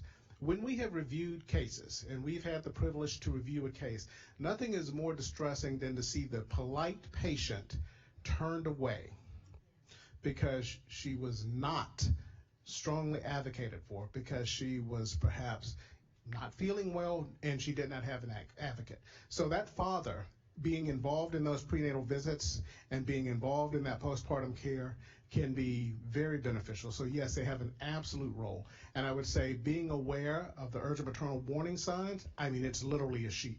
If you're complaining of this, be the squeaky wheel. So I would start with there, and I will leave it to others to provide more. Is it part of postpartum? You say 50% of the people, at least in your domain, don't show up for the first postpartum visit. So how many dads are invited to that? Yeah, I think every dad is invited, but I think in an ideal world, we catch them even before they leave the hospital. And you know, if I think about an ideal world, it's that every woman in our state that delivers gets the same piece of information, the same communication that they get in Central Arkansas or some of our bigger hubs that they get in smaller towns. And how can we then elevate that care and make sure they have a trajectory up when they're not being listened to, or that the provider may not necessarily understand how sick that patient is in front of us. Another question? Thank you. Thank you all for being here. I'm Shannon Jimenez. I'm the Dean at the Arkansas College of Osteopathic Medicine and a rural workforce advocate myself, even before I came here. My question is, and thank you so much for mentioning the reimbursement issue, because really that's why we're having such a hard time getting docs in rural areas. Patients in rural areas are sicker and older and poorer, so we have to work docs harder to get paid less out there. It's kind of tough to recruit that way. But my question is, as you're looking at changing the reimbursement model in whatever way that is, are you looking at a bump for those in rural areas or a bump for those who teach in rural areas? We were trying to crank out docs, but it's not easy to get them to go out there. So what kind of things are you looking at to help fix that part of the problem? Sure. I think at this point, everything kind of needs to be part of the discussion. As I stated earlier, it's an incredibly complicated and complex payment structure. And I think we need to look at all of our options, and that's what we're working closely with our team that is sitting here. I would certainly encourage you to connect with them if you haven't, as well as everybody up here, because it can't come just from the state side. There has to be good partnership within the medical community as well. And so doing a full assessment of what that structure looks like and what options are available, that's kind of the phase we're in right now, so I don't want to be overly prescriptive, but I think everything has to be on the table in the discussion. Yeah, it's really difficult. Right now we're looking at a 3% Medicare cut, and I don't care what business that you're in, if you're not receiving an increase, then you're going the other way. So you're not only getting a cut, but your expenses have gone up. And I would argue that probably in the medical field, expenses have gone up as much as any place, if not more. So every year we're fighting that. We need to redo the model. We redid it several years ago, and it just hadn't worked. It did for a while. But now we're back to every year, and I understand this. I'm an optometrist. My brother was an ophthalmologist. I understand how difficult it is. But we're getting to the, ourselves in a situation now. You have the great insurance, you can have Medicare, but if you can't find a Medicare doctor that will accept new patients, or our doctors are starting to only see so many Medicare patients during the day, rationing in that way, we got a big problem, and that's where we're at, along with Medicaid. So these are problems that it's really going to take. It's going to take the states, it's going to take Congress, it's going to take people like you, our providers, working through it and coming up with a model. Right now, as far as reimbursement, sadly, Arkansas, and there's several other states in this boat, but I think Arkansas is next to Puerto Rico as far as reimbursement for Medicare. So it's a huge problem. It's something that we've got to work on and form. We actually were able to be a little bit helpful not too long ago, but we've got to form the coalitions, both in the House and the Senate, with our other states that are in the same position to bring it up. Thank you all. Another quick question. We keep hearing the word midwife over and over and says some of our workforce issues, but in Arkansas we have the least number of certified midwives in the nation, the least number of deliveries assisted by a certified nurse midwife. So we know that other states that have great maternal health, they have a lot more nurse midwives. So what are we going to do to increase the number here in the state? In terms of the workforce issue, I think I'll let Dr. Manning discuss what we have done in the state, but I will, just as a point of education, make some clarification in terms of what a midwife actually is and the types of midwives. Within the state, we have certified midwives, which are a licensed lay midwife program, which attend, I think we have around 30 within the state. They do about 300 deliveries statewide. We have certified nurse midwives, which are advanced practice RNs who practice midwifery. We have a large contingent here in the central part of the state, but we don't have many in the rural parts of the state. So that is definitely an opportunity. So I just wanted to sort of lay that out there in terms of having the conversation about midwifery and the midwives that we have in the state. So there's definitely an opportunity to bring them in, and I think collaborations with hospitals, and that is a great opportunity to assist and provide care for the low-risk, appropriately leveled patient. I completely agree with that, and I would say that the closest school of midwifery right now is Memphis, and they are fairly new in that trajectory. We do not have one here. And quite often they go much farther than Memphis for that schooling. So there certainly has been discussions on what it would look like to create that school here. And I know I've met with the College of Nursing, and I think there will be some work as far as creating a pilot program or what it would take to create that workforce. And I think then comes the even bigger step of creating those collaborations within the hospitals. Hi, I'm Anna Strong. I'm with the Arkansas chapter of the American Academy of Pediatrics. I was so excited to hear some shout outs for the pediatric world today because, as y'all mentioned, sometimes our pediatricians see moms 3-4 times before they ever come back, if they do come back for a follow-up visit. So very excited about that. And also just want to give the governor and her team and DHS a shout out for covering services like screening for postpartum depression in the pediatric setting, billed to a child's Medicaid.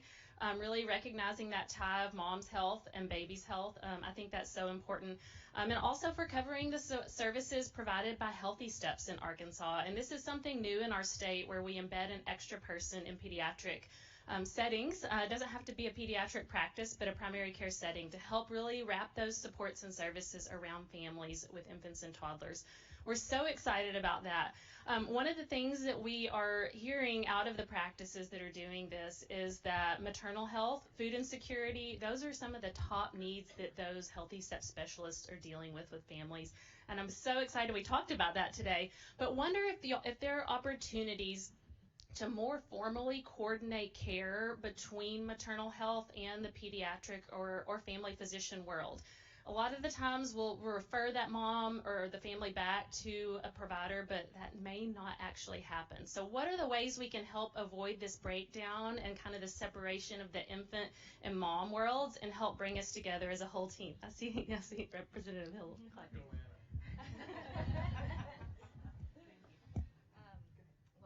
I can just speak to, I guess, a small part of it. And I think this is something our rural communities do actually better than some of the more urban places. There are so many subspecialists in the more urban places, whereas in the rural communities, your family practitioner really takes care of that whole family. I know I have 2 faculty that are at Arkansas Children's Hospital that are pediatric gynecologists, and I know there's a pilot that they're starting, if not already started, kind of taking care of that mom and their newborn at the same time, if possible. And I think creating more of those opportunities, it's definitely a harder hill to climb in some of the urban places because, say in my clinic, we're not necessarily equipped to take care of pediatrics. So we would really need to think outside of the box on how that would look. But I think it's certainly, something we should discuss, and I agree, taking care of that whole family for the sheer convenience of it would really push the needle on a lot of things. Hi, thank you all. I am Sherry Turner. I'm the Associate Dean at Arkansas College of Osteopathic Medicine, but I'm speaking because I'm an ER physician. I'm the one out there in that little hospital, unprepared, delivering those babies. Have you all considered, just out of the box, we built a trauma system in the state that has transport, has designations, and has definitive care for patients. Can we not establish that for maternal fetal health? I mean, that is an infrastructure. When they come to me in that small ER, I deliver them. It may take me hours to get an ambulance because we may only have one in the county, and they can't leave to transport them. So there's a lot of work outside of this structure that needs to be done. That's all. Sorry. I will just speak to that very briefly because those exact things are what we're discussing. And so I think I appreciate you bringing up that point, and I think it's everyone in this room that's the discussion with regards to that. We've created the bones of that. We have a trauma system that really coordinates that care, and that's a much larger. I mean, I think there's 100 and I'd be lying, but over 100 ERs in that system. 35 delivering hospitals and hopefully bumping it could be a very doable thing. Creating those perinatal regionalizations where we are then able to monetarily as well as resource-wise compensate those hospitals to provide that care. Creating a network where a provider can call one place and they create what disposition that patient goes to. They go to the next best place. Not everyone needs to come to a tertiary care hospital. There are lots of hospitals that can take care of, a 36-week, a 34-week gestational age really well and help support those hospitals. And then creating this network of education and support with the AIM bundles. So I think those conversations are being had currently. We've had designations of levels of care perinatally for a while, but this has been an ongoing discussion, and it's great to hear that that opportunity is there. And I think we recognize that there's an opportunity there. But this conversation has been going on, and I think that's really encouraging to hear what you're saying, Dr. Manning. Good morning. My name is Keisa Smith. I'm the Executive Director for Arkansas Advocates for Children and Families. I want to echo all of the thanks to Governor Sanders, Senator Boozman, Representative Hill, and our amazing panelists for this event. I would be remiss if I did not ask, now that we're starting to talk about solutions, what are the next steps, especially leading up to the 2025 session? Because here recently, there has been an increasingly large amount of conversation about maternal health in Arkansas. And in this room, I can probably see about 2 or 3 different convening groups that have all gotten together and talked about what we can do, how we can do it. I just said this to my friends at DHS. There's a lot of us talking about this. And so I would like to ask, what are the next steps and how can we all of the great minds in this room participate in the conversation around solutions? I'm happy to go first and then let you guys jump in. One of the things that we've been working on, I think one of the best parts of what you just said is that a lot of people are talking about it, which has not been the case in the past, is now we have not only awareness of, frankly, all the things that need to happen, but we also have high levels of engagement from all of the various stakeholders. One of the things that we've been working on is a comprehensive statewide plan to specifically address maternal health here in Arkansas, and working with our team, most of whom are here, and also in conjunction with a lot of the groups that you're talking about. Bringing all of those people together, I think, is how we get there, and this is a big first step. But one of the most important things is people are actually paying attention to it now, and they're going to demand that we do something. And so sitting back and doing nothing is simply not an option. I think it's why it's so important that we have a good partnership, but also that there is open line of communication between, again, the healthcare and medical community, as well as the government side and all of our agencies working together to address the problem. Sitting here, I think, is a great testament to how far we've come. A couple years ago, you would not have seen this group of people having this conversation, and certainly not in such an open and transparent way. So we're making progress, but to your point, we have a long way to go, but I think this is a very good first step, and we're hoping to announce some of the specific recommendations that we have of our plan from the state perspective in the next few months. We've got time for one more question. Hi, I'm Alan Nichols. I'm with Mainline Health Systems. We're an FQHC in Southeast Arkansas. We recently, a year and a half, took over the OB program at Monticello, now Baptist Health Drew County. And one of the core issue in the rural area is I think every hospital would love to keep their OB. I know it's tragic when they lose it. And you want to keep that care as close to the patient as you possibly can, but it's about critical mass. And so you need at least 4 delivering physicians on rotation to keep a program. Otherwise, it's under constant pressure to be closed because they just don't want to work in that environment. You can't recruit them to that environment, new ones. So you need at least 4. You need 200 deliveries per OBGYN per year to pay for them. So now you need 800 deliveries to cash flow this program. So that can't happen everywhere. So we really do need, when you say the trauma system, we need exactly that. We need this hub and spoke program that has delivery areas out in the state that feed up to higher level care, that's all coordinated and everybody works together. I know that I don't know how many phone calls or videos or whatever I've been in the last year and a half, and everybody has a great plan and none of it is coordinated. They're duplicating activities all over the place, and they say, wow, I had no idea you did that. Well, we really need a coordinated plan. It's critical, or we're in a state with very little resources are going to waste a lot of them. That's a good hear also. Do you have any last comments, Senator Boozman? Well, the only thing I would say, thank you for being here, and this has really been a great discussion. I've had the opportunity, like I say, to visit with most of you throughout the last several years about many, many issues regarding healthcare, but this has been really helpful to me, talking about the different aspects of this, and really very encouraging.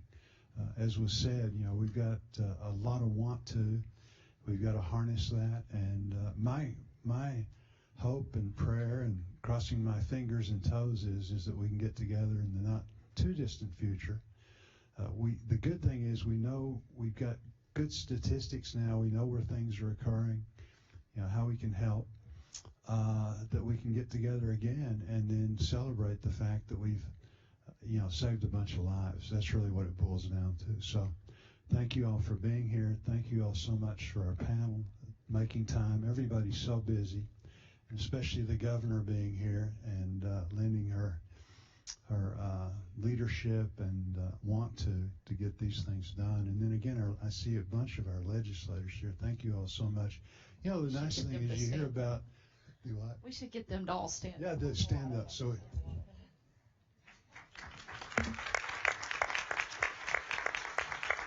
Thank you all so much. You know, you hear about all the rancor, you know, at every level of government, Democrats, Republicans. What I love about these things, this brings a lot of strange bedfellows together. And those are good things. You know, this is not a Democrat or Republican or independent thing. This is just trying to figure out solutions so that we can help people. And doing that in good faith. And because of that, I think we've got an excellent opportunity to really move the needle in this, and then, you know, work on other things as we go forward. I just would thank Senator Boozman for bringing us together on such an important priority for the state, and having Governor Sanders here to demonstrate this is a key component of what she has in her leadership of the state. This is a problem we can solve. This is a problem we can drive the number down. You've got remarkable talent here. But I couldn't agree more with my friend from Lower Arkansas on coordinating and making effective all the resources we have, because so much of government policy, whether it's state or federal, ends up being siloed with tremendous duplicative administrative costs and people who measure what's being measured. And so it's so important to hear this kind of integrated talk today under the governor's leadership about how to streamline that and deliver outcomes for our babies, for our moms, for our families. So I was really inspired by this and hope that great will come from it. And John Boozman and I want to be, and our whole delegation, want to be firm federal partners in helping deliver the resources in the right way to help get this done. Nothing would be better than to right the wrongs of the failures of our predecessors decades ago that did not get Arkansas the right reimbursement rate. I mean, let's just rip the Band-Aid off. That's the issue. And we are hurt in this state. We face national healthcare inflation, national healthcare wage rates, national supplies pricing. There's no differential because we're down here in Arkansas. And so that's why John and our whole delegation, we fight every chance we get to leverage the ability to get a better reimbursement rate, whether it's for CAID or CARE. We're going to do it. We're going to take that effort because we know how it rations the care to the neediest people in our state. So thank you. And Governor, I want to yield to you, please. Sure. I just want to say thank you for letting us be part of the event, and Senator Boozman for convening this group. To your point, we have incredible talent, some of the smartest, most capable people that we could have in the country, leading both from a provider and healthcare standpoint, as well as our team in the administration. And I think collectively, Congressman Hill, to your point, this is something that we can solve. We can do better than we are, and frankly, we have to. The people of our state deserve better than what we're giving them, and if we work together, we stop siloing off, and we really have a coordinated and collaborative effort, we can make a big difference. And at the end of the day, there's a lot of things talked about the economics of it and quality of life, but ultimately we're talking about people's lives.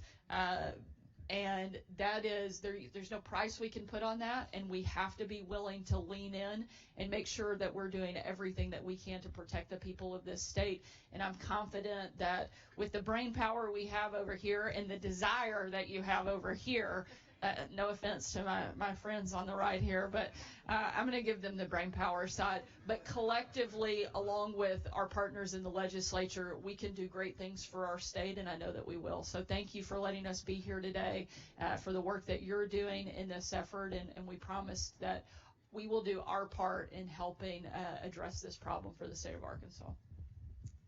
Well, I had one job, which was to get them out on time, and I have failed. But please do keep your seats. I think the three of you have to go to the press room next door. We'd rather stay here. And give them a round of applause.